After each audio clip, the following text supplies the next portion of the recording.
Hello friends, स्वागत है आपका फिर से एक नई वीडियो में। इस वीडियो के अंदर हम पढ़ते हैं परमाणु संख्या और द्रव्यमान संख्या, साथ में हम पढ़ेंगे दोस्तों समभारिक और समस्थानिक। तो वीडियो को एंड तक देखना। चलिए अपन स्टार्ट करते हैं। देखिए ध्यान से दोस्तों, ये छोटे छोटे टॉपिक हैं बट बीच में है तो उसको पढ़ लेते हैं। रदरफोर्ड का अगर आपने परमाणु मॉडल और इनकी कमियां वाला वीडियो नहीं देखा तो उसका लिंक आपको डिस्क्रिप्शन में मिल जाएगा। ठीक है, देखिए अगर हम बात करेंगे दोस्तों लेक्चर नंबर 11, इसके अंदर हम पढ़ते एक तो एटॉमिक नंबर परमाणु संख्या और दूसरा पढ़ते दोस्तों द्रव्यमान संख्या मास नंबर। होता क्या है समझिए ध्यान से दोस्तों। सबसे पहले परमाणु संख्या को लेकर के अगर चले हम दोस्तों, तो आपको पता है कि परमाणु के अंदर नाभिक होता है। परमाणु में क्या होता है दोस्तों? नाभिक होता है। और उस नाभिक के अंदर आपको पता है क्या होते हैं? दो कण होते हैं। एक होता है आपका प्रोटॉन और दूसरा होता है दोस्तों न्यूट्रॉन। पहला होता है प्रोटॉन, दूसरा होता है न्यूट्रॉन। तो मुख्य रूप से नाभिक के अंदर दो चीजें, प्रोटॉन और न्यूट्रॉन। न्यूट्रॉन होता है दोस्तों न्यूट्रल होता है, उदासीन होता है। क्या होता है? उदासीन होता है। बट दोस्तों जो प्रोटॉन होता है वह धनावेशित होता है, धनायन इसके ऊपर पाया जाता है। तो ये कैसा होता है? धनावेशित होता है। ठीक है, तो दोस्तों परमाणु संख्या को अगर देखा जाए तो नाभिक के अंदर जो भी प्रोटॉन उपस्थित हैं उन प्रोटॉनों की संख्या को ही हम क्या कहते हैं दोस्तों? परमाणु संख्या कहते हैं। क्या कहते हैं दोस्तों? परमाणु संख्या कहते हैं। प्रोटॉनों की कुल संख्या, नाभिक के अंदर उपस्थित प्रोटॉनों की कुल संख्या को हम क्या कहते हैं? परमाणु संख्या। अब यहाँ पर बात आती है दोस्तों कि परमाणु संख्या को अगर देखा जाए तो इसको किससे दर्शाते हैं? तो दोस्तों इसे हम लोग Z से दर्शाते हैं। इसे Z से प्रदर्शित करते हैं या दर्शाते हैं। ओके, एक बार डेफिनेशन पढ़ लेते हैं। किसी तत्व के परमाणु के नाभिक में प्रोटॉनों की संख्या को परमाणु क्रमांक या परमाणु संख्या कहते हैं। वही बात है कि कोई भी तत्व से परमाणु की अगर हम बात करेंगे तो उसमें जो नाभिक उपस्थित होता है उसमें प्रोटॉनों की संख्या को ही हम क्या कहते हैं दोस्तों? परमाणु संख्या कहते हैं। अगर देखा जाए दोस्तों तो परमाणु होता है वो परमाणु विद्युत उदासीन होता है। परमाणु कैसा होता है दोस्तों? विद्युत उदासीन होता है। आपको पता है विद्युत उदासीन होता है। इसका कहने का मतलब ये है दोस्तों कि वहां पर प्रोटॉन की संख्या, प्रोटॉन मतलब प्लस की संख्या, ठीक है, प्रोटॉन की संख्या और इलेक्ट्रॉन की संख्या, क्योंकि इलेक्ट्रॉन होता है वो माइनस होता है जो कि उस नाभिक के चारों ओर घूमता है। तो इलेक्ट्रॉन की संख्या, ठीक है, प्रोटॉन की संख्या और इलेक्ट्रॉन की संख्या, प्रोटॉन की संख्या P और इलेक्ट्रॉन की संख्या E हो जाएगा। हालांकि इसको E माइनस भी कह सकते हैं आप लोग, प्रोटॉनों को P प्लस। ये प्लस में होता है और ये माइनस में होता है। ठीक है, इन दोनों की अगर संख्या बराबर है, प्लस माइनस की संख्या, तो इसका मतलब हम कह सकते हैं कि परमाणु होता है विद्युत उदासीन होता है। तो हम ये भी लिख सकते हैं दोस्तों कि परमाणु संख्या या परमाणु क्रमांक Z बराबर प्रोटॉनों की संख्या P बराबर इलेक्ट्रॉन की संख्या। समझे बात को ध्यान से दोस्तों। तो यहाँ से क्या हो सकता है? हम लिख सकते हैं कि परमाणु संख्या Z बराबर प्रोटॉन की संख्या बराबर इलेक्ट्रॉन की संख्या। तो जो भी आपके नाभिक में उपस्थित प्रोटॉन की संख्या है वो तो कहलाएगी परमाणु संख्या, एटॉमिक नंबर। बट अगर देखा जाए, अगर एक परमाणु विद्युत उदासीन होता है, इसका कहने का मतलब ये है कि प्रोटॉन की संख्या और इलेक्ट्रॉन की संख्या बराबर है। इसका मतलब जितने प्रोटॉन की संख्या होगी उतने ही इलेक्ट्रॉन की संख्या होगी। फॉर एग्जांपल हम एक एग्जांपल लेते हैं ताकि आपको क्लियर हो जाए। देखिए हमारे पास में दोस्तों एक एग्जांपल है सोडियम का। सोडियम की अगर मैं बात करूँगा दोस्तों तो इसमें प्रोटॉन की संख्या कितनी होती है? पहली बात तो प्रोटॉन की संख्या जो होती है दोस्तों, प्रोटॉन की संख्या वो हो जाएगी 11। कितनी हो जाएगी? 11 प्रोटॉन है, प्रोटॉन P प्लस। इसका मतलब इलेक्ट्रॉन की संख्या, मैं इसको शॉर्ट में लिख रहा हूँ इलेक्ट्रॉन की संख्या भी कितनी हो जाएगी दोस्तों? 11 हो जाएगी। ठीक है, इलेक्ट्रॉन भी संख्या है, इलेक्ट्रॉन की संख्या है, इलेक्ट्रॉन कितने हो जाएंगे 11 हो जाएंगे।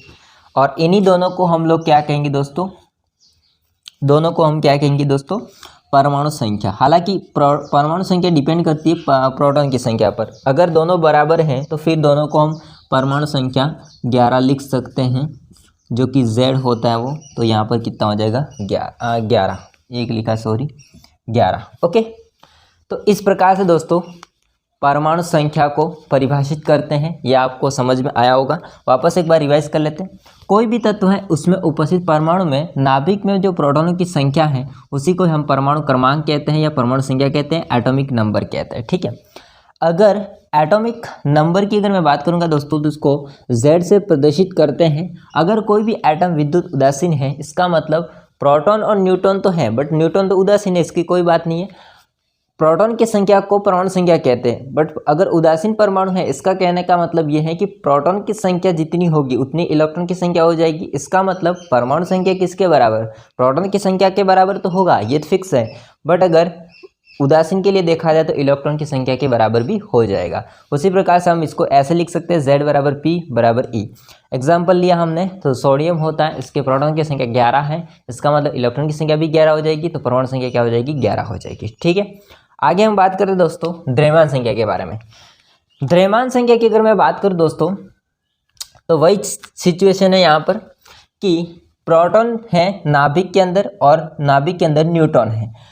अगर इन दोनों को हम लोग योग कर देते, वापस से देखिए, अगर हमारे पास में कोई भी परमाणु है, उस परमाणु के अंदर नाभिक होता है, आपको पता है, और नाभिक में दो लोग होते हैं, एक होता है आपका प्रोटॉन, एक होता है आपका प्रोटॉन और दूसरा होता है न्यूट्रॉन। अब दोस्तों अगर इन दोनों को हम लोग योग कर देते हैं, मतलब कहने का मतलब ये है दोस्तों कि इन दोनों का योग या इन दोनों की संख्या, कुल संख्या दोनों की, वही क्या कहलाती है दोस्तों, वही कहलाती है द्रव्यमान संख्या। वही क्या कहलाती है दोस्तों, द्रव्यमान संख्या। समझ गए बात को, सिंपल है।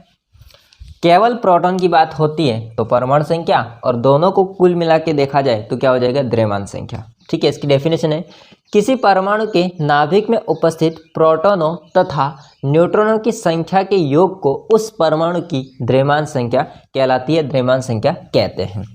द्रव्यमान संख्या होती है दोस्तों, इसकी अगर मैं बात करूं तो इसको दर्शाते हैं ऐसे, द्रव्यमान संख्या को इसे ऐसे प्रदर्शित करते हैं, ऐसे प्रदर्शित करते हैं, दर्शाते हैं। एक अच्छी सी मैं बात बताता हूं, प्रोटॉन और न्यूट्रॉन इन दोनों का जो रूप होता है या इन दोनों को हम लोग कहते हैं न्यूक्लियॉन। क्या कहते हैं दोस्तों, इन दोनों को साथ में बोलते हैं न्यूक्लियॉन, न्यूक्लियॉन। इसका मतलब समझे आप कि न्यूक्लियनों की संख्या, न्यूक्लियनों की संख्या ही क्या है, द्रव्यमान संख्या। न्यूक्लियनों की संख्या ही क्या है, द्रव्यमान संख्या। तो प्रोटॉन और न्यूट्रॉन होता है, इसको दोनों को साथ में न्यूक्लियन कहते हैं। तो न्यूक्लियनों की संख्या ही क्या कहलाती है, द्रव्यमान संख्या। या ऐसे बोलो तो प्रोटॉन और न्यूट्रॉनों की कुल संख्या को हम क्या कहते हैं, द्रव्यमान संख्या। अब बात करते हैं दोस्तों, देखिए ध्यान से क्या चीज़ें। द्रव्यमान संख्या दोस्तों बराबर हो जाएगा, द्रव्यमान संख्या को किससे दर्शाते हैं, ए से। तो ए बराबर हो जाएगा प्रोटॉन की संख्या, प्रोटॉन की संख्या, प्रोटॉनों की संख्या या प्रोटॉन की संख्या प्लस न्यूट्रॉनों की संख्या या न्यूट्रॉन की संख्या।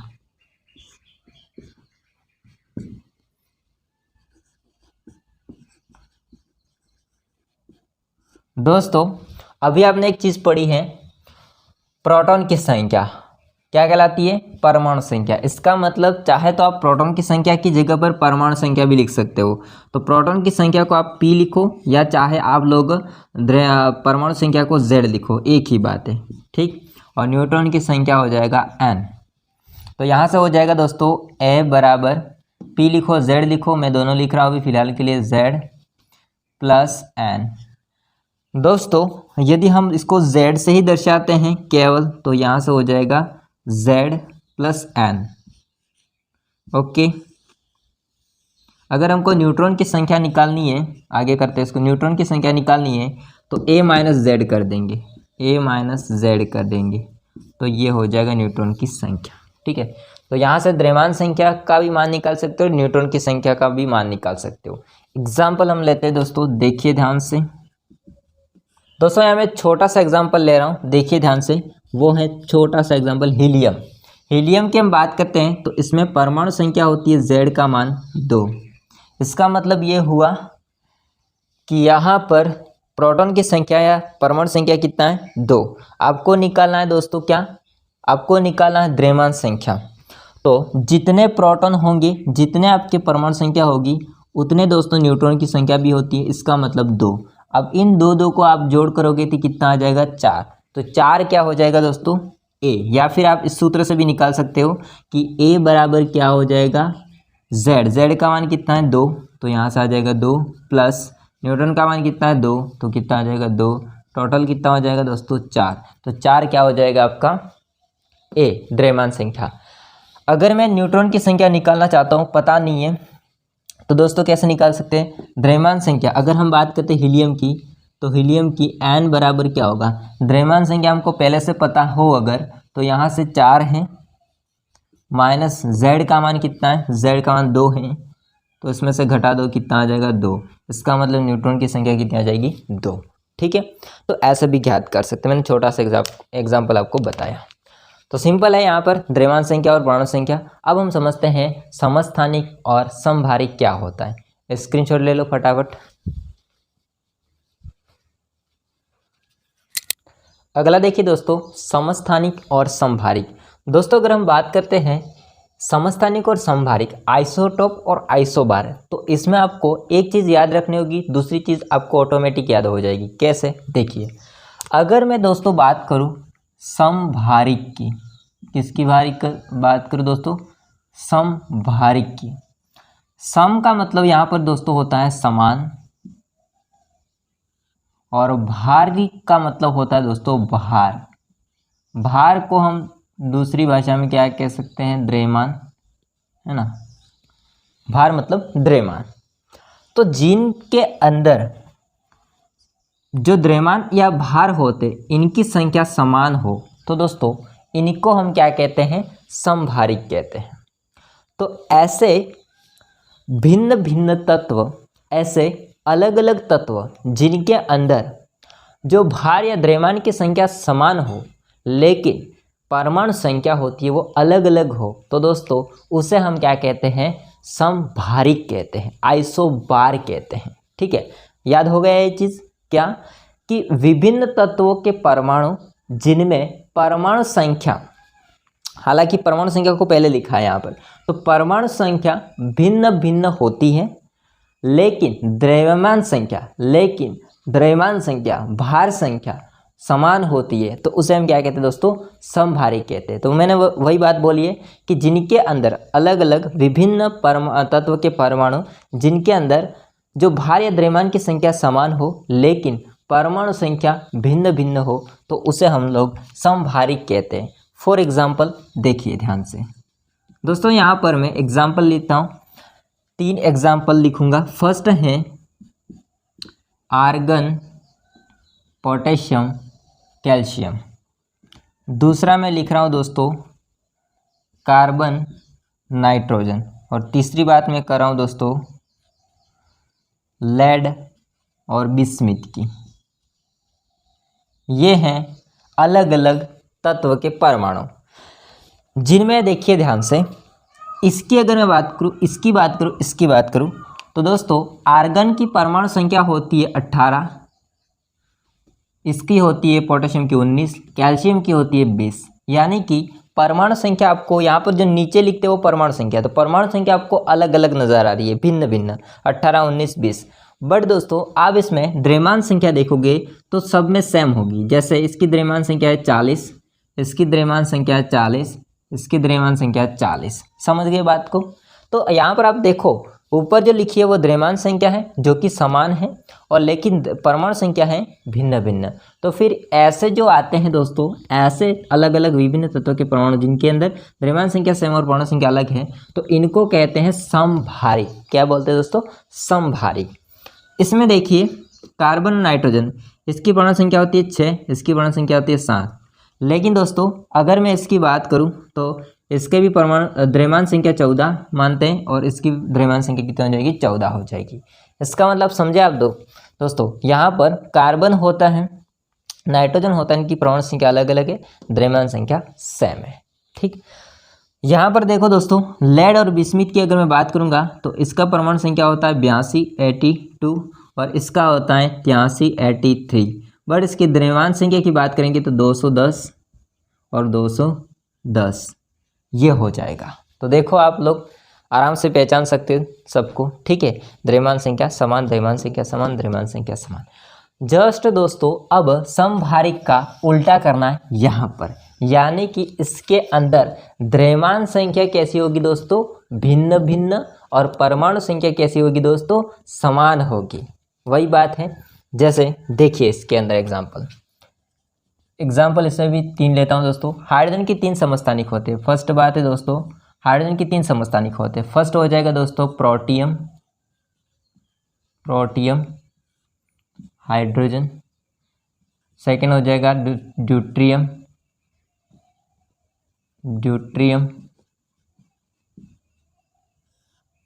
इसको बोलते हैं हाइड्रोजन सेकंड। ठीक है, और ट्राइटियम, यह हाइड्रोजन हो जाएगा। देखिए हाइड्रोजन के 3 समस्थानिक होते हैं। प्रोटियम, जिसमें सब में हाइड्रोजन की संख्या जो परमाणु संख्या होती है 1 1 हो जाएगी, क्योंकि यहाँ पर एक ही तत्व है, एक ही तत्व के परमाणु है। यहाँ पर विभिन्न तत्वों के परमाणु थे, अलग अलग परमाणु थे, यहाँ पर एक ही तत्व है।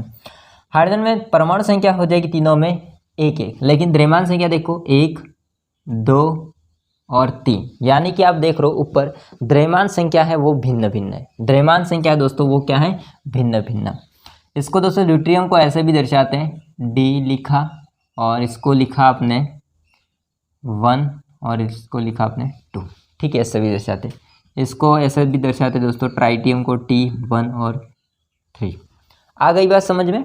तो देखो इसमें डेफिनेशन, एक ही तत्व के वे परमाणु जिनमें परमाणु संख्या या प्रोटॉनों की संख्या, परमाणु संख्या को प्रोटॉन की संख्या भी बोलते हैं और इलेक्ट्रॉन की संख्या भी बोलते हैं। तो प्रोटॉन की संख्या या इलेक्ट्रॉन की संख्या समान हो, तो प्रोटॉन की संख्या और इलेक्ट्रॉन संख्या समान हो। ठीक है, लेकिन द्रव्यमान संख्या या न्यूट्रॉनों की संख्या दोस्तों अलग अलग है, 1 2 3 ऊपर लिखी गई है वो, इन दोनों आप कंपेयर कर सकते हो। ठीक है, एक एग्जाम्पल और लेते हैं हम लोग।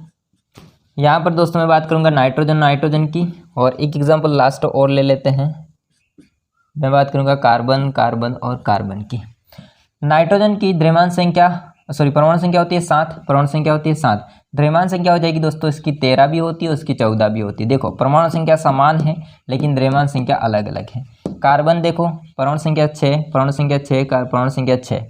द्रव्यमान संख्या की बात करूँगा तो 12 13 और 14। देखो आप लोग आराम से पहचान सकते हो, द्रव्यमान संख्या अलग है यहाँ पर और परमाणु संख्या समान है। और यहाँ पर द्रव्यमान संख्या समान है बट दोस्तों परमाणु संख्या भिन्न भिन्न है। यहाँ पर द्रव्यमान संख्या भिन्न है, वापस से द्रव्यमान संख्या यहाँ पर भिन्न है, परमाणु संख्या समान। उस उल्टा करो यहाँ पर दोस्तों, परमाणु संख्या अलग अलग, द्रव्यमान संख्या समान। मैंने आपको ट्रिक भी बताई है कि एक चीज़ को याद रखना है, समभारिक, सम का मतलब समान, भारिक का मतलब भार। जिनके अंदर अलग अलग विभिन्न आपके परमाणु होते हैं उनके अंदर द्रव्यमान संख्या समान हो और उसका उल्टा परमाणु संख्या अगर भिन्न हो तो उसको बोलते हैं समभारिक। अब इसका जस्ट उल्टा करना है यहाँ पर तो हो जाएगा समस्थानिक। तो दोस्तों ये छोटे से टॉपिक थे, आई होप को सारे समझ में आए होंगे। कुछ भी डाउट रहा हो तो कमेंट करके बताएगा। वीडियो पसंद आए तो लाइक करना, चैनल को सब्सक्राइब नहीं किया तो कर देना दोस्तों। मिलते हैं नेक्स्ट वीडियो में, तब तक के लिए जय हिंद, वंदे मातरम।